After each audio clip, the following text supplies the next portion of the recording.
오늘은 영화 이야기로부터 시작을 할 예정인데요. 백엔의 사랑이라고 하는 영화가 있습니다. 주인공은 32살 된 이치코라는 여인인데 그녀는 직업이 백수입니다. 부모님의 집에 얹혀 살면서 조카와 게임을 하는 것이 이치코의 하루 일과입니다. 그래서 이치코는 늘 스스로를 패배자라고 생각하며 또 아무도 자기를 사랑하지 않을 것이다라고 생각을 합니다. 그러다 어느 날 여동생과 대판 싸우고 난 뒤에 쫓겨나듯 독립하게 되는데 먹고 살아야 하니까 근처에 있는 백엔샵, 지금으로 보면 달러샵 같은 데겠죠. 편의점에서 아르바이트를 하다가 좋아하는 남자를 만나게 됩니다. 그 남자는 복서였고 그 남자가 다니던 체육관을 기웃거리다가 복싱을 시작하게 됩니다. 그렇게 시작된 복싱은 그녀에게 프로 복서라고 하는 목표를 주었고 정말 프로 시험을 통과해서 마침내 프로 데뷔전까지 갖게 됩니다. 그런데 그 데뷔전에서 이치코는 무참하게 패배를 합니다. 경기 후 눈물을 펑펑 흘리면서 이렇게 말해요. 꼭 이기고 싶었어요. 지금부터 시작되는 매일매일은 평범한 날이라도 괜찮아요 라고 말하며 패배는 했어도 패배자가 되지 않겠다라고 하는 메시지를 남기며 영화가 끝이 납니다. 그렇습니다. 그럼 이치코라는 여주인공이 말했던 꼭 이기고 싶었다라는 말에는 승리에 대한 열망이 있습니다. 다시 도전하겠다는 의지가 담겨져 있습니다. 비록 패배한 사람의 입에서 나온 말이지만 더 이상 패배자로 느껴지지 않습니다. 여러분, 패배자와 패배한 사람은 다릅니다. 패배자는 오히려 패배와는 거리가 먼 사람입니다. 실패가 두려워서 아무것도 도전하지 않고 남 탓, 세상 탓, 환경 탓하면서 부정적이고 비관적으로 살아가는 사람들이 패배자입니다. 반면에 제대로 패배를 해본 사람들은 패배자처럼 보이지 않습니다.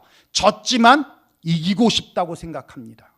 다음에는 꼭 이기겠다라고 다짐을 합니다. 그래서 패배한 경험을 곱씹고 그걸 극복하려고 노력을 한다는 것이죠.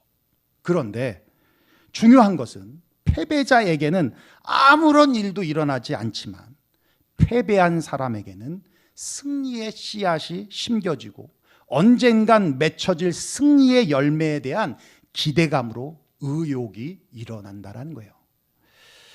피파 그레인지 박사가 쓴 나를 단단하게 만드는 심리학이라는 책이 있습니다. 저자는 잉글랜드 축구 국가대표팀을 비롯한 유명 스포츠 스타와 정상급 연주자들의 심리 코치로 활동을 했고 소위 선수들이 겪는 멘붕, 멘탈 붕괴라고 하는 상황에서 그들의 마음을 단단하게 붙잡아주는 역할을 했던 사람이었습니다. 그런 경험들을 묶어서 쓴 책이 바로 나를 단단하게 만드는 심리학이라는 책이었어요. 그 책에서 승리하려면 패배가 필수적이라고 말을 합니다. 왜냐하면 승리는 그냥 오지 않고 패배를 경험해야 찾아오는 것이기 때문이고 또 자신의 한계를 뛰어넘어서 위험을 감수할 때 그때 맛볼 수 있는 것이기 때문이라고 얘기합니다. 그렇습니다. 여러분, 마음을 단단하게 할 때가 언제입니까? 성공했을 때입니까? 아니요. 실패했을 때예요. 실패했을 때요. 여러분, 학교 다닐 때 열심히 공부해야겠다. 마음을 다짐할 때가 언제입니까? 선생님한테 맞을 때? 아니요. 중간고사 망쳤을 때. 혹은 기말고사 망쳤을 때. 저도 고등학교 2학년 때 중간고사를 요즘 말로 개망쳐서 친구들하고 우리 이렇게 살면 안 된다. 기말고사 잘 봐야 한다. 그런 의미로 우리가 머리를 빡빡 깎자. 그리고는 그때 미용실 다녔거든요. 저. 근데 머리 깎자라고 해서 이발소 갔어요. 그리고 스포츠 머리 했습니다. 그날로 바로. 그리고 그 다음날 학교를 갔는데 나만 깎았어. 나만 깎았어. 순진한 거지. 그래서 내가 왜 안 깎았냐 그랬더니 다음 주에 수학여행 가는데 왜 깎니?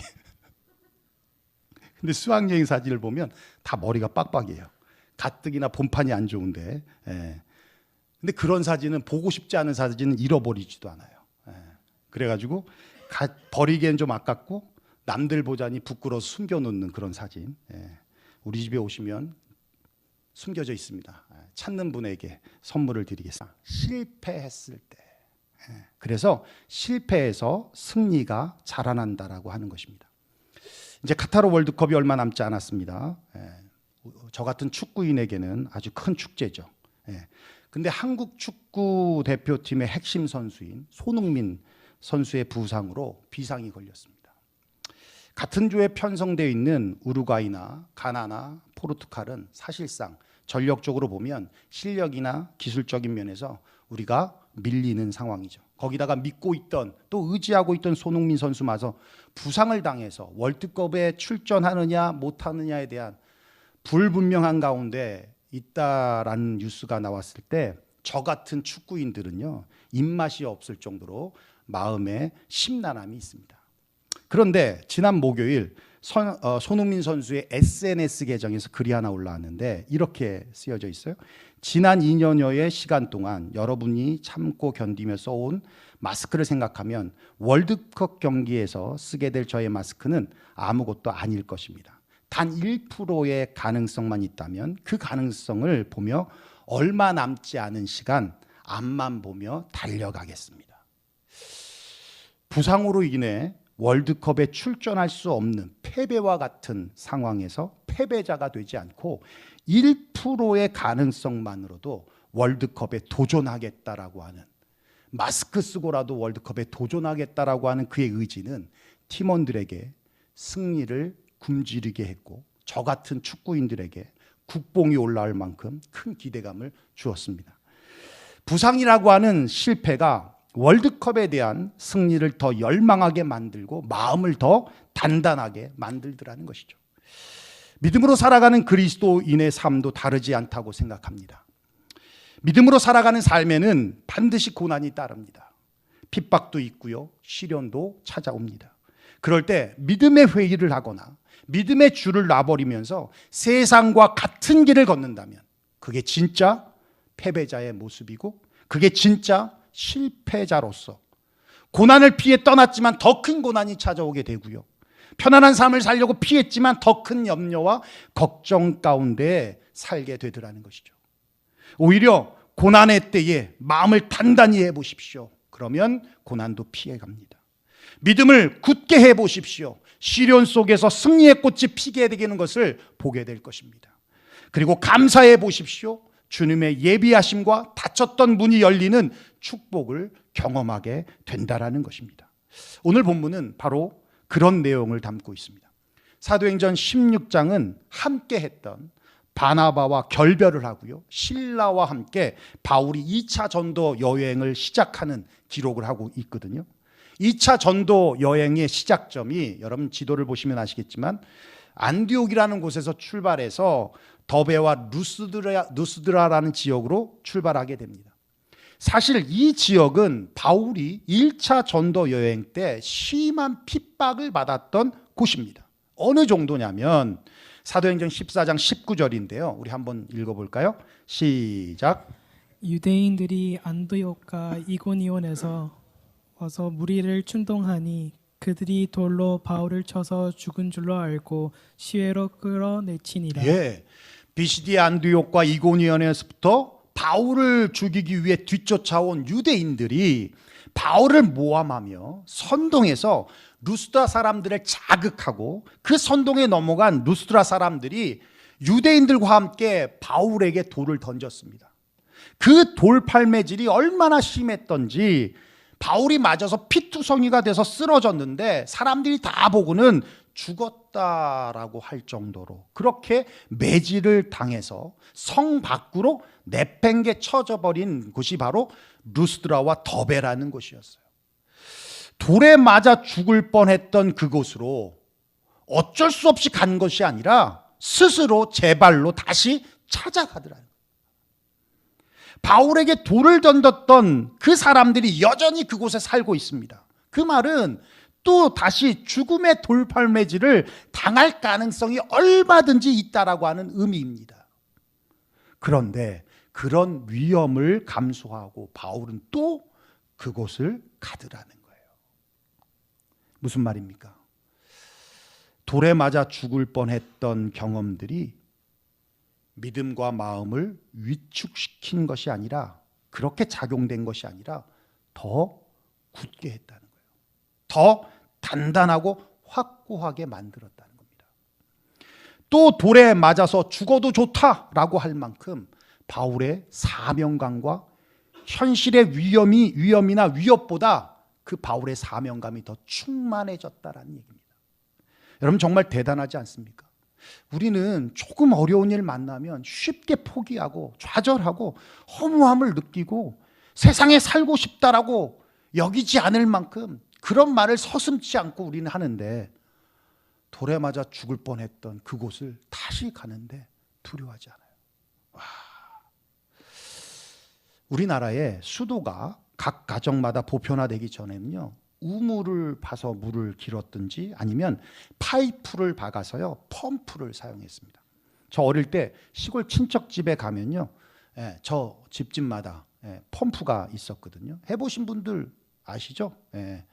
물 퍼올리는 거 쉽지 않습니다. 마중물이라고 이렇게 딱 넣어놓으면 물이 있으니까 공기가 못 들어가잖아요. 그 압력을 가지고 펌프해야 되는데, 근데 이게 쉽지가 않아요. 이렇게 하다 보면 마중물이라고 넣었던 물이 그냥 다 빠져버려요. 밑으로. 그러면 안 올라오거든요. 쉽지 않아요. 저것도 연습 많이 해야 됩니다. 이런 펌프를 설치하려면요, 물 있는 곳을 먼저 잘 찾아야 되고, 그리고 땅을 파야 하는데, 만약에 땅을 파다가 물이 안 나와 버려요. 그러면 그동안 수고했던 모든 비용들이나 이런 게 다 헛되게 됩니다. 그래서 잘 파야 하는데, 어떤 장로님은 땅을 파기만 하면 물이 나온다는 거예요. 그래서 물어봤어요. 이 장로님은 어떻게 기도를 그렇게 잘하셔서 그런 건지 이렇게 땅만 파면 물이 나옵니까? 라고 물어보니까 장로님이 그러는 거예요. 저는 물 나올 때까지 팝니다. 물 나올 때까지 팝니다. 여러분, 참 단순하지만 멋있지 않습니까? 파다가 안반이 나와도 그냥 파는 거예요. 안 파지는 것 같아도 그냥 파. 그러다 보면 물이 나온다는 거예요. 물이 나온다는 거예요. 저는 바울이 다르지 않다고 생각합니다. 돌 던져라. 나는 복음 전한다. 그랬더니 정말 놀라운 일이 일어났어요. 그곳에서 누구를 만나냐면 믿음의 아들인 디모데를 만납니다. 만약 가지 않았다면, 피했다면 만나지 못하는 것이었어요. 근데 그 고난을 뚫고 다시 들어갔더니 딱 그곳에 디모데가 준비되어 있더라는 거예요. 여러분, 그렇습니다. 고난 중에도 우리가 감사해야 될 이유가 여기 있어요. 바로 하나님의 예비하심을 만나기 때문입니다. 여러분, 디모데가 누구입니까? 1절에 보니까 이렇게 말씀하고 있어요. 바울이 더베와 루스드라에도 이름에 거기 디모데라 하는 제자가 있으니, 루스드라에서 바울이 디모데를 자신의 동역자로 선택하고 함께 갈 때 당시 디모데의 나이가 약 18세라고 학자들이 추정을 합니다. 지금으로 보면 겨우 고등학교 졸업하는 나이고 대학교 1학년 되는 나이인데, 그런데 그 디모데를 향해서 본문이 뭐라고 말해요? 제자라고 소개하고 있어요. 어떻게 제자가 됐습니까? 그 다음 절에 뭐라고 말씀하고 있어요? 그 어머니는 믿는 유대 여자라. 그 말씀하고 있듯이 어머니의 영향을 받고 있었다라는 거예요. 그러면서 디모데후서 1장 5절에 보면 이렇게 말씀하세요. 어머니의 이름을 유니게라고 밝히면서 외조모 로이스와 어머니 유니게의 믿음을 이어서 신앙생활을 하고 있었다. 믿음의 집안에서 디모데라는 그리스도의 제자로 살아가고 있었다라는 겁니다. 또 그 어머니는 믿는 유대 여자다라고 하면서, 아버지는 헬라인이지만 어머니가 유대인이라는 것은 유대인들에게 있어서는 목의 혈통을 따르기 때문에 디모데도 유대인이라는 것이죠. 또 2절에 보니까 그렇게 말씀하고 있어요. 디모데는 루스드라와 이고니온에 있는 형제들에게 칭찬을 받는 자다. 제자라고 할 만큼 하나님과의 수직적인 관계뿐만 아니라 수평적인 사람과의 관계에서도 칭찬을 듣는 사람이었다는 것이죠. 여러분, 루스드라에서 이고니온까지는 약 30마일 정도 떨어진 곳인데, 그곳에서 있는 사람들조차도 디모데를 알았고 디모데에 대한 칭찬을 하고 있었다. 그럼 그 말은 좋은 평판을 가지고 있었다라는 얘기입니다. 이런 것들을 종합해 보면 디모데는요, 나이가 어렸음에도 불구하고 사도 바울과 함께 복음을 전파하는 동역자가 되기에 아주 훌륭한 조건들을 다 갖추고 있었다는 거예요. 그리고 바울에게 많은 동역자들이 있었지만 아들이라고 부른 사람은 딱 2명이거든요. 디모데와 디도예요. 그런데 특별히 디모데는 바울 서신에 보면 어디에도 다 언급될 정도로 굉장히 아끼고 사랑하는 동역자였다는 걸 알 수 있습니다. 여러분, 이 정도면 정말 소름 돋는 운명적 만남 아닙니까? 평생을 동역자로 만난다는 것은 정말 축복 중에 축복입니다.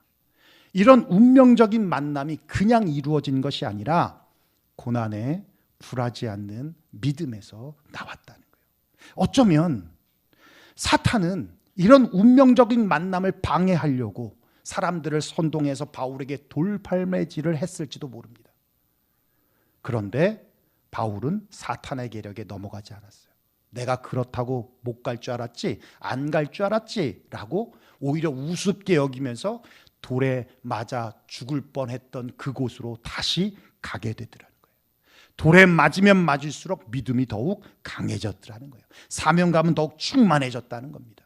그래서 하나님의 예비하심을 맛볼 수 있었더라는 것입니다. 그렇습니다.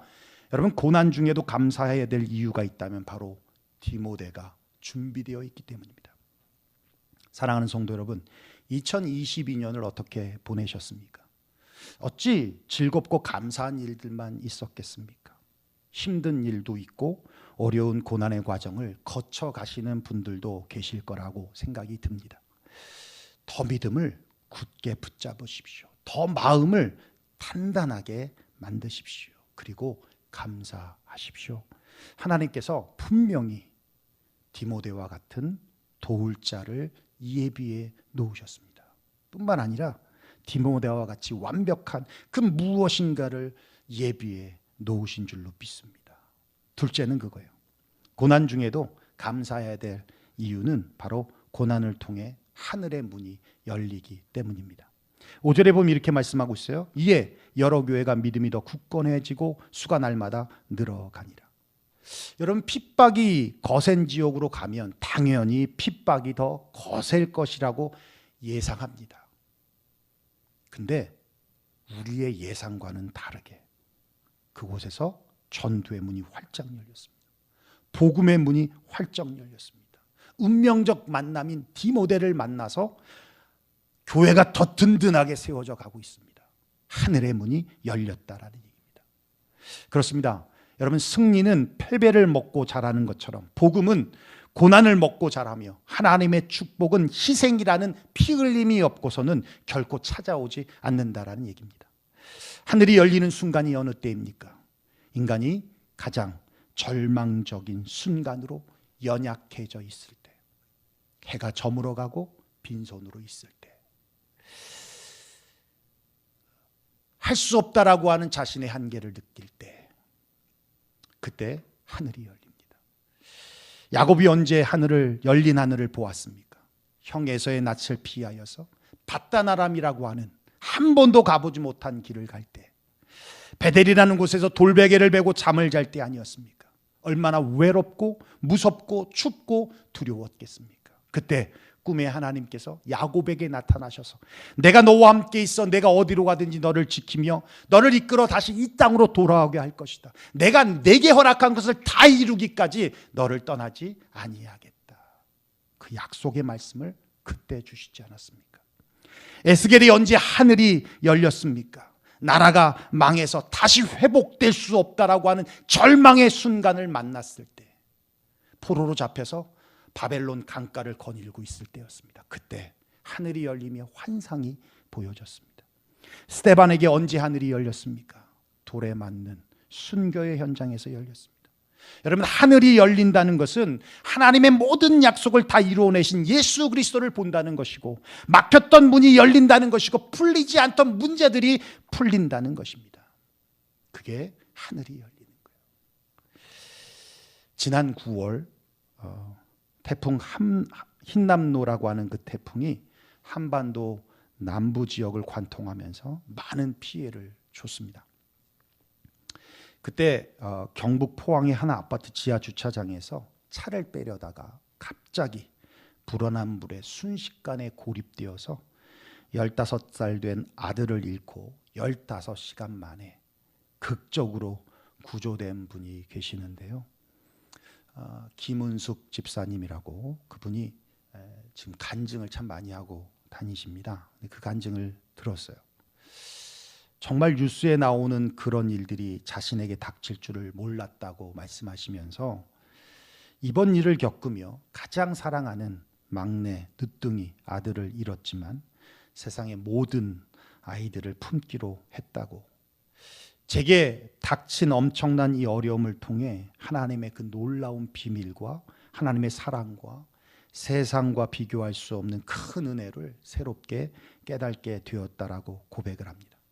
그러면서 15시간 동안 생주옥과 같은 캄캄한 지하 주차장에 숨만 쉴 수 있는 공간에서 버티면서 기도를 하는데, 처음에는 울면서 하나님 왜 내 아들을 데려가셨습니까? 라고 원망하며 기도를 했다는 거예요. 그때 하나님께서 그에게 들려주는 음성은 막내 아들 주영이가 선교를 간 것과 친구들에게 복음을 전한 것들을 다 기억한다 하시면서 그것이 큰 상급이라고 그렇게 음성을 들려주시더라는 겁니다.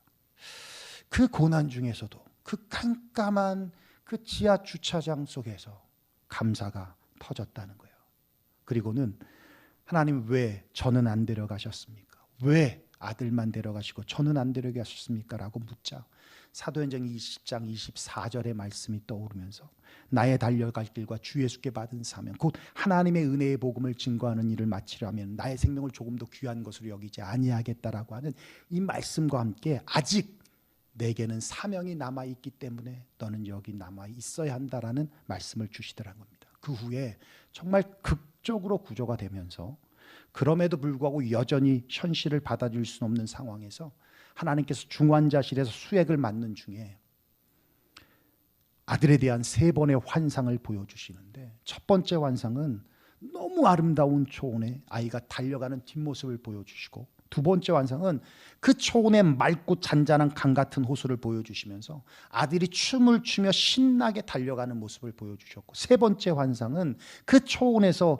예수님께서 하트 모양을 하시며 손을 들고 계셨는데 막내 아들 주영이가 빠르게 춤을 추며 신나게 기쁘게 예수님의 품으로 달려가 안기는 모습을 보여주시더라는 거예요. 그 후에 정말 놀라운 일이 벌어졌는데, 믿지 않던 남편이 변화돼서 예수님을 영접하고 자신들의 동생들을 비롯한 가족들이 다 예수를 믿고, 주영이의 반 아이들은 천국에 가 있는 주영이를 만나기 위해 나도 오늘부터 교회 다니겠다고 결심을 하고 복음을 받아들이고, 그리고 자신도 아들을 잃은 아픔은 있지만 하나님께서 말씀하신 대로 남은 사명을 위해서 교회를 다니며 간증하고 복음을 전하고 있다라고 고백을 합니다.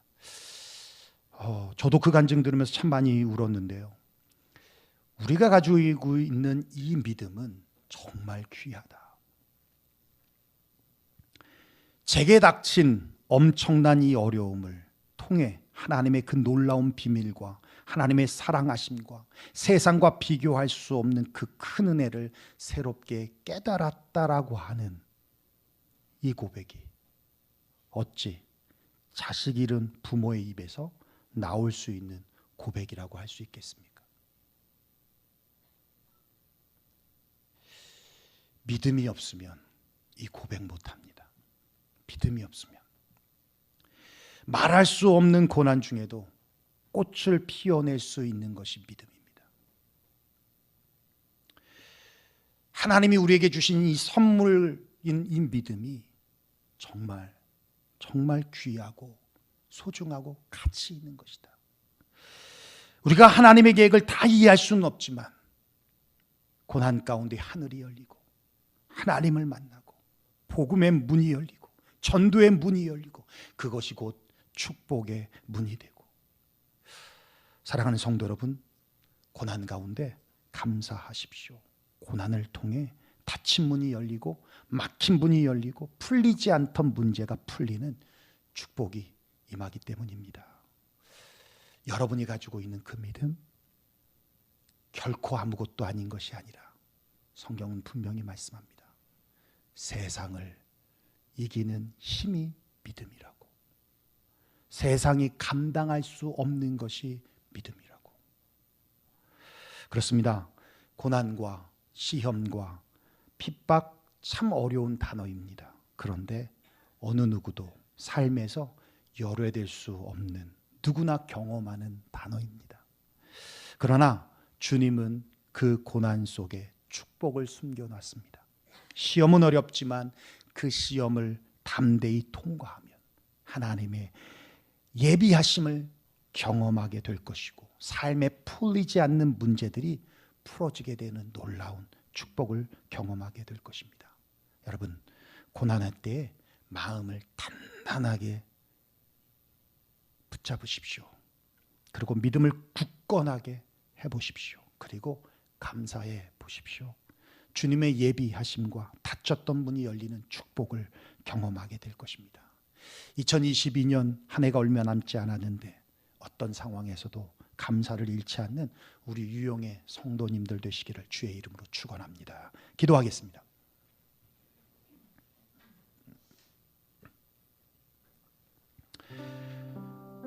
오늘 말씀 들은 대로 우리 함께 기도했으면 좋겠습니다.